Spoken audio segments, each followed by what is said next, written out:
Hey everybody, welcome back to Movie Related. You know, I got my neighbors doing renovations for the last 4 months.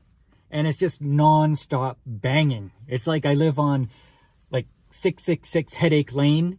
And I said, oh, this is terrible. And it's minus 8 degrees Celsius. And if you Americans don't know what that is, that's like 17 or 18 degrees Fahrenheit. It sucks a little bit. So I said, I gotta go enjoy myself somewhere else. And that somewhere else is always the movies.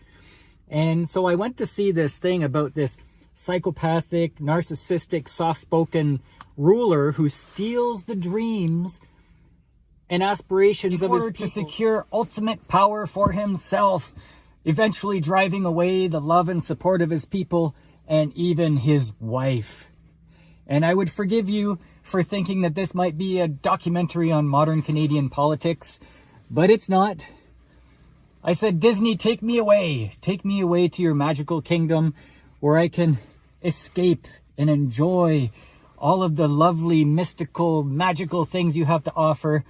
And the only thing in the theaters right now by Disney is Wish. Well, am I the target audience for Wish? That's a good question. I've been the target audience for most Disney animation because Disney is really good at making animation for kids and adults to enjoy. There's not usually one that's just for kids or one that's usually for adults. Except the last few years. You had Soul. That wasn't really for kids. I don't know how kids could enjoy that one. That was for adults. So what am I getting myself into here? Is this going to be for kids? I looked at the trailer and I saw this thing with a bunch of chickens and that's not so great. That looked like a kid thing. Is this going to be like an Illumination cartoon where it's mostly for kids? The reviews I'm seeing, well, I don't watch reviews because I try to stay away from those before I see the movie. But the thumbnails of the reviews are all negative. They're saying, oh, I wish this movie was never made, or I wish Disney put out better movies. Okay, let's go anyway. Don's on vacation. He's not going to go see it with me. It's too cold here, so my family doesn't want to go outside. My brother Mark is working, so I'm going alone. Is it going to be worth it? Well, let's find out. So you got, sorry if I'm butchering this name, it's Ariana DeBose, or DeBose. She was in Steven Spielberg's West Side Story. And you have Chris Pine. Okay. Well, one of them can sing. The other one's a great actor. Let's see how this works out. So you got this megalomaniac king, and he invites people from all over the world to join him on his island, to live peaceably. But the thing is, when you turn 18, you go up to the king in this ceremony and you give him your wish. Comes out in a little ball. And he takes it. And when you give that wish, it escapes you. You no longer have that wish inside you. You don't even know what your wish was. And the effect of this is, from the king's point of view, some wishes are dangerous. You know, maybe you'll have people with dreams that will upset the status quo, if they're like a firebrand or something like that. It's the equivalent of dumping a bunch of fluoride in the water. People become docile and they live together and they don't question anything. Well, this king says, you know what? Maybe you'll be one of the lucky ones to get your wish granted in the future. And so people are, oh, I want my wish granted. Like, why have to work for it? Why try to make my wish come true myself when, you know, the king can use magic? So he takes all these wishes. And then you got Asha, who wants to be the sorcerer's apprentice kind of thing. And so she goes for a job interview with the king, and she finds out that the king doesn't intend on granting all these wishes. So they're kind of basically stolen from the people. They don't belong to him. And so she goes off on this, you know, this adventure to try to steal back the wishes of her grandfather and her mother, because they don't belong to the king. What he's doing is wrong. And so she becomes an instant enemy of the king.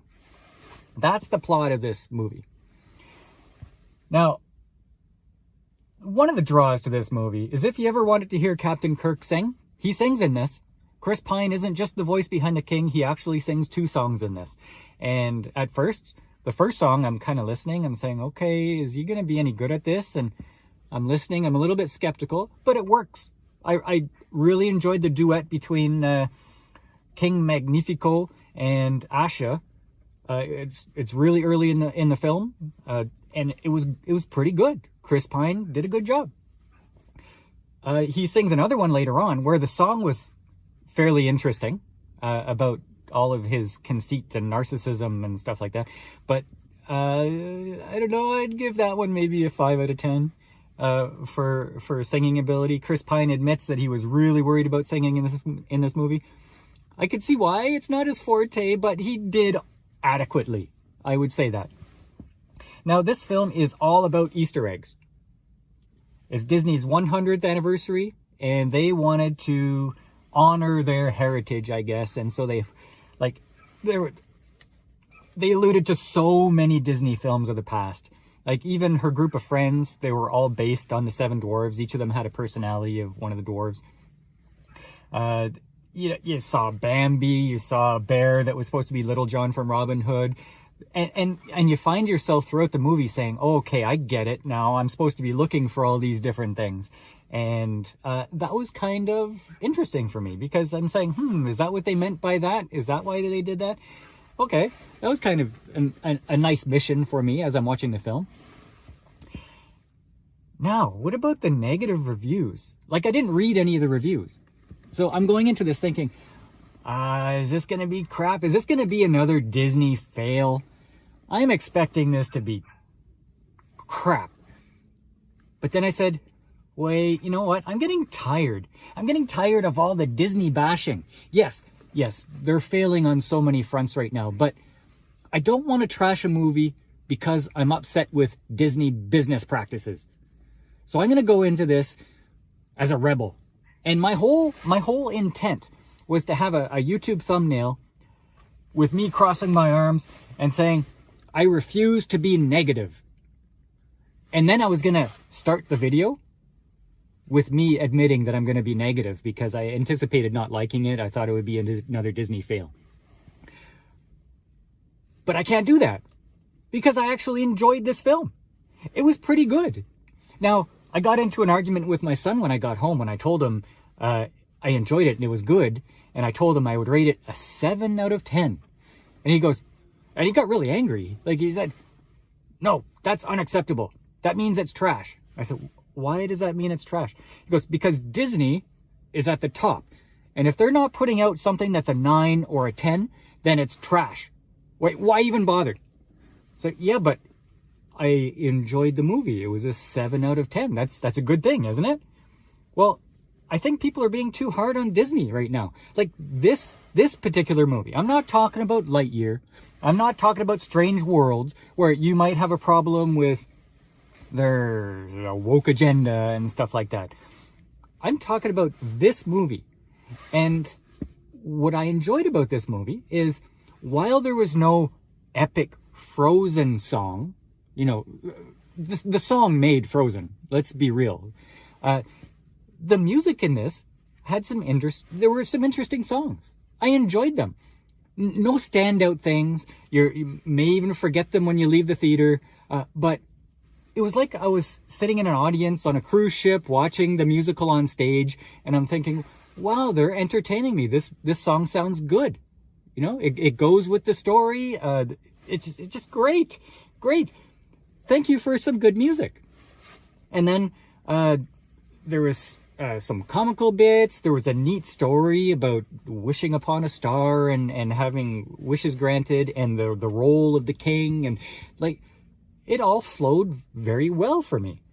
There was nothing wrong with it. Now, there was a weak point to me. I thought Disney is always really good at having very comical, important sidekicks. And in this one, it was a little goat, I think. A mountain goat. I don't know what it was, but he gets his wish granted and he's able to talk in that low voice and okay, haha. But although he had a couple of funny lines here and there, it was not the standard epic merchandisable Olaf or Timon and Pumbaa. It just lacked the epicness of all the Disney sidekicks of the past. Mushu from Mulan. It's just, this one had to be a lot better than it was. Also, I guess this movie can be seen in 3D. And I went to the 2D showing because I don't want to pay extra. And I'm looking, and the animation style seemed weird to me. Like, the backdrop looked like it was from grandma's old-timey book. You know, it's just very flat drawing rather than what I'm used to for modern day animation. And I said, is that because of this is the 2D version of a 3D movie? It just, now I know that they were going for some kind of style for a reason, but it didn't appeal to me. The whole background felt very boring, very flat. I would have preferred them to do just their normal modern animation. So one of the other things that this may have a problem with is that it's not a movie that I think kids will enjoy. Like, yeah, I guess Wishing Upon a Star, there's a cute little star, there's a goat, okay, but it doesn't have that pizzazz that will keep kids entertained, I don't think. I might be completely wrong, but I do think teens and adults, if you don't have the desire to trash Disney because Disney is evil, if you don't have that desire, I think teens and adults who just want to watch a movie that's a musical, I think they'll enjoy this. I really don't see too much of a problem with this movie. Like a 7 out of 10. I enjoyed my movie. I'm sitting there alone, watching a cartoon from Disney, which I've trashed in the past because they're not putting out awesome content. And I'm trying to find fault with this movie. I'm going in there with the express purpose of saying, okay, what's wrong with this now?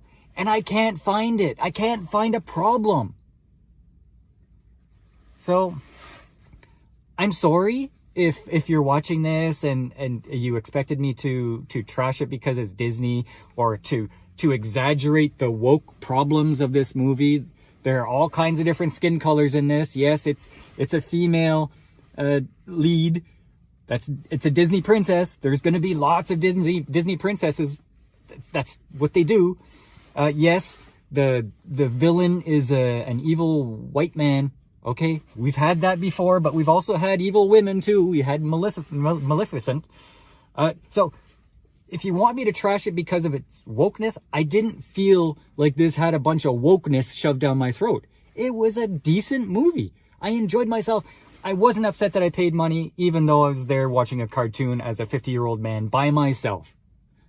So, should you avoid it? No, it's pretty good. It's not the 9 or 10 Disney movies of the past, like Lion King, Frozen, WALL-E. Those are movies of the generation. But you can't expect Disney to put that out all the time. So, 7 out of 10. I think this is a good movie for you to see. You can even wait for it to stream on Disney Plus if you don't want to pay money for it. But don't avoid it. It was actually pretty good. So, there you go. Thanks for joining us.